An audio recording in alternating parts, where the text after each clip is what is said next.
मैं कृष्ण हूँ, निरंतर समय, समय निष्पक्ष, धनी निर्धन साधु पापी, समय के बहाव में एक ही जैसा सब होता है।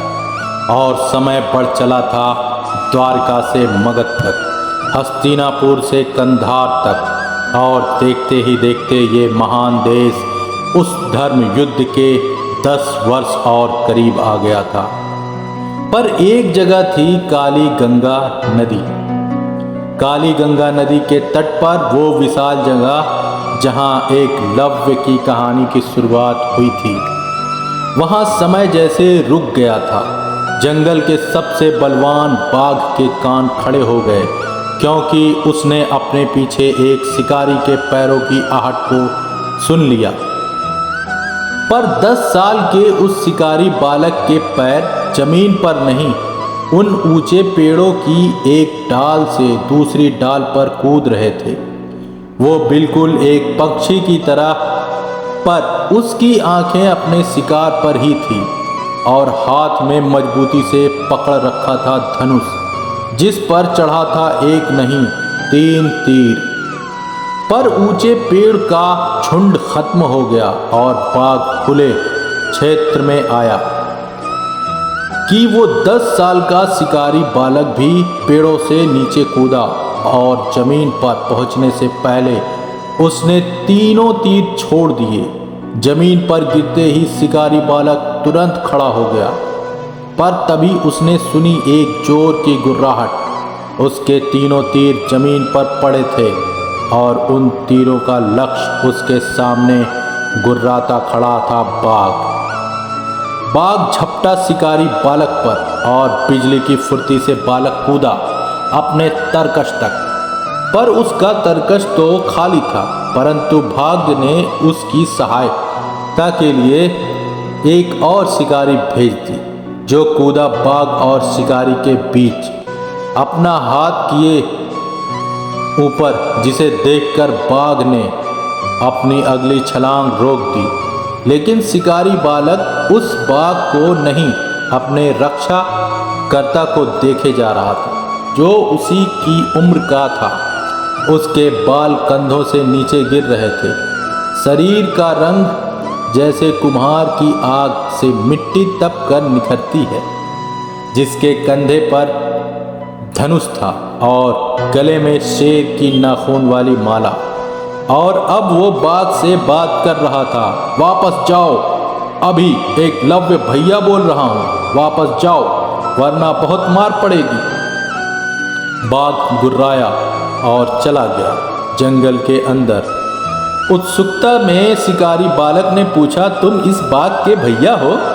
10 साल का एक लव्य अपने बदन से धूल साफ करते हुए कहता है, मैं इस जंगल में बसे हर पक्षी, हर जानवर का भैया हूँ। माँ कहती है उनके साथ मिलकर रहना है। ये जंगल जितना हमारा है उतना ही उनका, इसलिए हम निषाद खाने की जरूरत के अलावा कभी भी किसी पशु पक्षी का अनहित नहीं करते। शिकारी बालक कहता है, अद्भुत। मेरी माँ कहती हैं जंगली जानवरों पर अपना लक्ष्य अभ्यास करना चाहिए। शिकार से ही राजकुमार बड़े योद्धा बनते हैं। आश्चर्य से एकलव्य ने पूछा, तुम राजकुमार हो और जंगल में रहते हो? शिकारी बालक ने जवाब दिया, हम तो बचपन से ही जंगल में रहते हैं। माँ और मेरे 4 भाई साथ, पर एक जगह कभी नहीं रुकते। माँ कहती हैं उससे खतरा बढ़ता है। उस बालक की बातों ने एकलव्य के दिमाग में बहुत सारे सवाल खड़े कर दिए। कौन है ये राजकुमार और इनके भाई? किस खतरे से बचने के लिए जंगल में हैं? एकलव्य पूछता है, तुम्हारा नाम क्या है?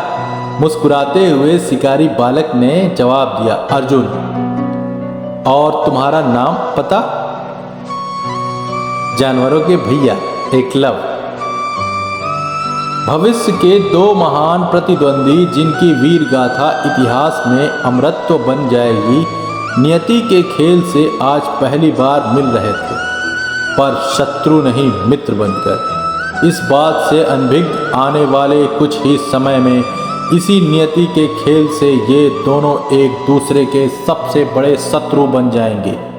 लेकिन इस महान कहानी में खेल तो नियति ही खेल रही थी। वो एक मनुष्य ही था जिसने अपने खेल से परिवारों को उजाड़ दिया, लाखों लोगों की चीखें, कुरुक्षेत्र का आसमान भर दिया। वो ही मनुष्य इस समय मगध के राज दरबार में बैठा हुआ और अपने दोनों हाथों से पासा मसलते हुए वह उन्हें फेंकता है और कहता है, आठ। जैसे ही पासे गिरे वह आदमी बच्चों की तरह तालियां बजाता हुआ हंसता लगता है। और तब जरासंध की आवाज आई, गांधार युवराज शकुनी का मगध में आने का कारण क्या हो सकता है? वैसे तो आप अगर पाछे का आमंत्रण देने आए हैं तो मैं मना करता हूँ, क्योंकि मैं जानता हूँ इस खेल में पूरे संसार में आपको कोई हरा नहीं सकता। शकुनी मुस्कुराता हुआ खड़ा होता है, नहीं मगधराज, मैं तो अपने गुरु के सिखाए एक पाठ को प्रमाणित करने आया हूँ। शत्रु का शत्रु मित्र होता है। जरासंध हंसते हुए बोलते हैं, तो फिर आपके गुरु को गुरु दक्षिणा देनी पड़ेगी। शकुनी ने कहा, उसका तो उपाय नहीं है, क्योंकि गुरु दक्षिणा में मैंने उनका सर धड़ से अलग कर दिया था। मुझे अच्छाई और सच्चाई का पूरा पाठ ना पढ़ा सके वैसे ही कुछ और निधन होना अति आवश्यक है। पर वह लोग छुपे हैं काली गंगा के जंगलों में। जरासंध बोल उठा, कुंती और पांडव। शकुनी जोर से हंसते हुए बोला, मित्र, आप मन की बात भी समझने लगे। हाँ, वही मेरे भांजे दुर्योधन को सम्राट बनाने के रास्ते का कांटा। उस कांटे को निकालने के लिए आपकी मदद चाहिए, क्योंकि पूरे भारतवर्ष को पता है जंगल में युद्ध के लिए मगध से बेहतरीन सेना किसी के पास नहीं है। और आपकी सहायता युवराज दुर्योधन को सदा याद रखेगी। अकड़कर जरासंध बोले, मगध को हस्तिनापुर की कृपा की आवश्यकता नहीं गांधार राजू, लेकिन एक चीज दे सकता है हस्तिनापुर मुझे। कृष्ण हस्तिनापुर का मित्र है ना, उसे द्वारका की सुरक्षा से बाहर हस्तिनापुर लाइए और मुझे बुलाइए। ये मंजूर तो मेरी सेना आपकी दो पापी सोच एक साथ मिलकर एक नदी की तरह बढ़ने लगे, परंतु जिनकी तरफ ये बहाव आ रहा था वो इन सब से बेखबर जंगल में खेल रहे थे। अपने नए मित्र के साथ काली गंगा नदी के जंगल का आसमान तीरों से भर गया और नीचे दो बालकों की हंसी की आवाज गूंज रही थी। पेड़ की सबसे ऊंची शाखा से उल्टा लटकते हुए एक लव्य ने अपने धनुष पर तीर चढ़ाया और अगले ही पल वह तीर नीचे की शाखाओं को छूता हुआ निकला और अपने पीछे सारे लटके हुए आम जमीन पर गिराता चला गया। नीचे खड़ा अर्जुन आश्चर्य से बोला, कैसे कर लेते हो तुम ये? मेरे तो लक्ष्य अभी भी छूट जाते हैं। कब जाऊंगा राजमहल वापस, कब मिलेगा एक गुरु? अपने मित्र के चेहरे पर दुख एकलव्य को बिल्कुल पसंद नहीं आया। पेड़ से नीचे उतरते हुए उसने कहा, गुरु अभ्यास की सबसे बड़ा गुरु है और तुम्हारा मन और हाथ सबसे बड़े शास्त्र। आओ चलो, मैं तुम्हें एक और पैतरा दिखाता हूँ। यह कहकर एकलव्य भागा और अर्जुन उसके पीछे, परंतु अपनी उत्सुकता में अर्जुन ने वह भाला नहीं देखा जो अभी अभी ठीक उसके पीछे आकर गिरा। जरासंध के सैनिक जंगल में घुस चुके थे और अपने शिकार को चारों तरफ से घेरकर उन पर भालों से हमला कर रहे थे। लेकिन इन खतरों से बेखबर दो बच्चे एक छोटे से तालाब के किनारे पहुंचे। बिना देखे तीर चलाओगे आश्चर्य में पूछा अर्जुन। क्या ये सवाल पूरे जंगल में गूंजा? और मुस्कुराता हुआ एकलव्य अपने घुटनों के बल बैठ नीचे देखते हुए बोला, नहीं, पानी में लक्ष्य को देखकर। सदियों से हम निषाद ऐसे ही आसमान में उड़ते पंछी का शिकार करते हैं। यह कहकर एकलव्य अपना धनुष आसमान की ओर किया और पानी में देखकर तीर छोड़ दिया। वह तीर तालाब के ऊपर पेड़ की शाखा के एक पत्ते को चीरता हुआ निकल गया।